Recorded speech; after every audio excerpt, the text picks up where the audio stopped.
बात होगी आदर्श बेहरा की, जो ओडिशा के जगत सिंहपुर जिले के एक साधारण परिवार के बेटे हैं, जो सूडान में काम की तलाश में गए थे और अब वहां की जंग ने उसे अचानक एक भयावह स्थिति में डाल दिया है।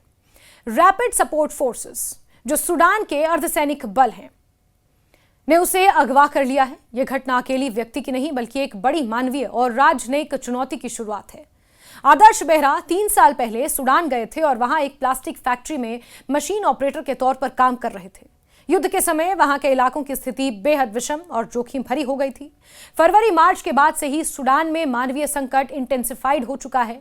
लाखों लोग पलायन कर चुके हैं। खाने पीने, चिकित्सीय सुविधाओं और आश्रय की कमी ने समाज और जीवन को हिलाकर रख दिया है। ऐसे समय में एक भारतीय नागरिक का अगवा होना वैश्विक मानवीय कानूनों और राज्यों की संवेदनशीलता पर भी सवाल उठाता है। परिवार की दुख भरी कहानी एक बार फिर यह बताती है कि युद्ध कितनी भूरी भूरी वास्तविकताओं को जन्म देता है। आदर्श बेहरा की पत्नी और माता पिता के लिए यह समय अत्यंत कष्टदायक है। वो अपने पति की सुरक्षित वापसी की उम्मीद से जुड़ी हैं, लेकिन साथ ही जिस तरह के दुष्कर हालात सूडान में चल रहे हैं, वो उन्हें और भी चिंतित बनाते हैं। उनकी एक ही बड़ी मांग है, सरकार और राजनयिक धड़ों के जरिए अपने नागरिक की सुरक्षित रिहाई और शीघ्र वापसी सुनिश्चित करना। ये कहना गलत नहीं होगा कि ऐसे समय में नागरिक सुरक्षा और मानवीय सहायता एक साथ चलती है, ना तो सिर्फ देश के भीतर बल्कि बाहर भी। घटना के सामाजिक राजनीतिक आयाम भी उतने ही महत्वपूर्ण हैं। भारत एक बड़ी जनसंख्या वाला देश है और प्रवासी समुदाय की सुरक्षा उसकी राष्ट्रीय सुरक्षा नीति का अहम हिस्सा है। सूडान जैसी जगहों पर काम कर रहे भारतीय नागरिक, चाहे वो कितने कम हों, उनकी सुरक्षा और सम्मान का सवाल है। ये मामला तब ही सुलझ सकता है जब एडमिनिस्ट्रेटिव तंत्र, विदेश मंत्रालय, भारतीय दूतावास, स्थानीय सरकार एक साथ मिलकर काम करें।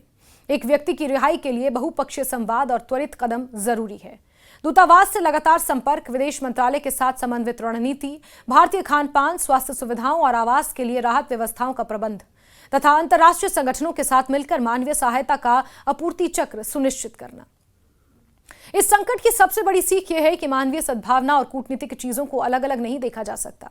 जब एक नागरिक संकट उभरता है तो उसकी प्रतिक्रिया एक साझा राष्ट्रीय जिम्मेदारी बन जाती है। सुरक्षा नीतियां केवल युद्ध कट की रणनीतियों तक सीमित नहीं होती, बल्कि उन नीतियों के भीतर मानवीय राहत, पारदर्शिता और त्वरित निर्णय निर्माण की भी जरूरत होती है। अभी जो स्थिति बनी है उसमें भारत सरकार के उच्च स्तर पर सक्रियता साफ दिखती है। इंटेलिजेंस एजेंसीज, विदेश विभाग, दूतावास के अधिकारी निरंतर स्थिति की निगरानी कर रहे हैं और वो फैमिली के लगातार टच में हैं और ये इंश्योर कर रहे हैं कि हर पॉसिबल डिप्लोमेटिक चैनल खुला रहे और वहां से आदर्श बेहरा को साफ और सुरक्षित तरीके से निकाला जा सके। ये सच है कि सूडान जैसी अशांत जगहों में सतर्कता और तत्कालता के साथ काम करना पड़ता है ताकि किसी भी तरह की देरी ना हो। इस मामले की एक और अहम बात यह है कि अंतर्राष्ट्रीय मानवीय संस्थाओं की भूमिका, रेड क्रॉस जैसे संगठन संघर्षरत क्षेत्रों में राहत पहुंचाने के लिए सेतु का काम करते हैं। उनके दखल से संवाद की धार तेज होती है और सुरक्षा प्रोटोकॉल अधिक स्पष्ट रहते हैं। साथ ही संयुक्त राष्ट्र और अन्य मानवीय एजेंसियों के साथ सहयोग भी जरूरी हो जाता है ताकि भ्रष्टाचार युक्त या देरीपूर्ण प्रक्रियाओं से बचा जा सके। भारत के राजनयिक दायित्वों के साथ इन्हीं संस्थाओं से मजबूत तालमेल आवश्यक है ताकि प्रभावित परिवारों को यथाशीघ्र राहत मिल सके। जहां तक आदर्श बेहरा के मामले का विश्लेषण है, ये केवल एक घटना नहीं बल्कि एक संदेश है कि कैसे एक बहुआयामी संकट में संवेदनशील, प्रभावी और मानवीय जवाब दिया जाना चाहिए।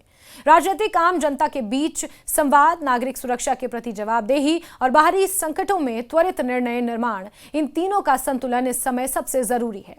केंद्र और राज्य सरकारों को चाहिए कि वे निष्पक्षता, पारदर्शिता, गति के साथ काम करें ताकि हर कदम में परिवारों को विश्वास हो कि सरकार उसके साथ और उनके प्रियजनों की सुरक्षित वापसी हेतु हर संभव प्रयास कर रही है। आगे क्या अपनाया जाएगा, ये सवाल बड़ा है। सबसे पहली जरूरत है स्थिति की निरंतर अप टू डेट जानकारी, ताकि मीडिया और जनता सही सही समझ सके कि क्या हो रहा है और कितना समय आदर्श बेहरा को वापस आने में लग सकता है। दूसरी जरूरत है संवेदना के साथ निर्णय निर्माण। परिवारों के साथ जो भी कदम उठाए जाएं, उनमें स्पष्ट संचार और पारदर्शिता होनी चाहिए ताकि उनकी आशाएं टूट ना जाएं। तीसरी बात, एक मजबूत और कोऑर्डिनेटेड मॉडल, मीडिया, सरकार, विपक्ष और नागरिक समाज के बीच, ताकि ऐसी घटनाओं पर प्रतिक्रिया की गति बढ़े और जवाबदेही स्पष्ट रहे। इस दुखद घटनाक्रम में एक बात स्पष्ट है, आदर्श बेहरा के सुरक्षित लौटने के लिए अब सिर्फ एक देश की समस्या नहीं, एक वैश्विक जिम्मेदारी बन चुकी है। उम्मीद है कि दूतावास, विदेश मंत्रालय और राहत संस्थाएं मिलकर एक सफल और शीघ्र रिहाई की योजना बनाएंगे, ताकि परिवार के चेहरों पर फिर से मुस्कान लौट सके और सूडान जैसे युद्ध युग में भी भारत के नागरिकों के प्रति हमारी प्रतिबद्धता मजबूती से दिखे। यह मामला तब ही सुलझ सकता है जब एडमिनिस्ट्रेटिव तंत्र, विदेश मंत्रालय, भारतीय दूतावास, स्थानीय सरकार एक साथ मिलकर काम करें। एक व्यक्ति की रिहाई के लिए बहुपक्षीय संवाद और त्वरित कदम जरूरी है। दूतावास से लगातार संपर्क, विदेश मंत्रालय के साथ समन्वित रणनीति, भारतीय खान पान, स्वास्थ्य सुविधाओं और आवास के लिए राहत व्यवस्थाओं का प्रबंध तथा अंतर्राष्ट्रीय संगठनों के साथ मिलकर मानवीय सहायता का आपूर्ति चक्र सुनिश्चित करना। इस संकट की सबसे बड़ी सीख यह है कि मानवीय सद्भावना और कूटनीतिक चीजों को अलग अलग नहीं देखा जा सकता। जब एक नागरिक संकट उभरता है तो उसकी प्रतिक्रिया एक साझा राष्ट्रीय जिम्मेदारी बन जाती है। सुरक्षा नीतियां केवल युद्ध कट की रणनीतियों तक सीमित नहीं होती, बल्कि उन नीतियों के भीतर मानवीय राहत, पारदर्शिता और त्वरित निर्णय निर्माण की भी जरूरत होती है। अभी जो स्थिति बनी है उसमें भारत सरकार के उच्च स्तर पर सक्रियता साफ दिखती है। इंटेलिजेंस एजेंसीज, विदेश विभाग, दूतावास के अधिकारी निरंतर स्थिति की निगरानी कर रहे हैं और वो फैमिली के लगातार टच में हैं और ये इंश्योर कर रहे हैं कि हर पॉसिबल डिप्लोमेटिक चैनल खुला रहे और वहां से आदर्श बेहरा को साफ और सुरक्षित तरीके से निकाला जा सके। ये सच है कि सूडान जैसी अशांत जगहों में सतर्कता और तत्कालता के साथ काम करना पड़ता है ताकि किसी भी तरह की देरी ना हो। इस मामले की एक और अहम बात यह है कि अंतर्राष्ट्रीय मानवीय संस्थाओं की भूमिका, रेड क्रॉस जैसे संगठन संघर्षरत क्षेत्रों में राहत पहुंचाने के लिए सेतु का काम करते हैं। उनके दखल से संवाद की धार तेज होती है और सुरक्षा प्रोटोकॉल अधिक स्पष्ट रहते हैं। साथ ही संयुक्त राष्ट्र और अन्य मानवीय एजेंसियों के साथ सहयोग भी जरूरी हो जाता है ताकि भ्रष्टाचार युक्त या देरीपूर्ण प्रक्रियाओं से बचा जा सके। भारत के राजनयिक दायित्वों के साथ इन्हीं संस्थाओं से मजबूत तालमेल आवश्यक है ताकि प्रभावित परिवारों को यथाशीघ्र राहत मिल सके। जहां तक आदर्श बेहरा के मामले का विश्लेषण है, ये केवल एक घटना नहीं बल्कि एक संदेश है कि कैसे एक बहुआयामी संकट में संवेदनशील, प्रभावी और मानवीय जवाब दिया जाना चाहिए। राजनीतिक, आम जनता के बीच संवाद, नागरिक सुरक्षा के प्रति जवाबदेही और बाहरी संकटों में त्वरित निर्णय निर्माण, इन तीनों का संतुलन इस समय सबसे जरूरी है। केंद्र और राज्य सरकारों को चाहिए कि वे निष्पक्षता, पारदर्शिता, गति के साथ काम करें ताकि हर कदम में परिवारों को विश्वास हो कि सरकार उसके साथ और उनके प्रियजनों की सुरक्षित वापसी हेतु हर संभव प्रयास कर रही है।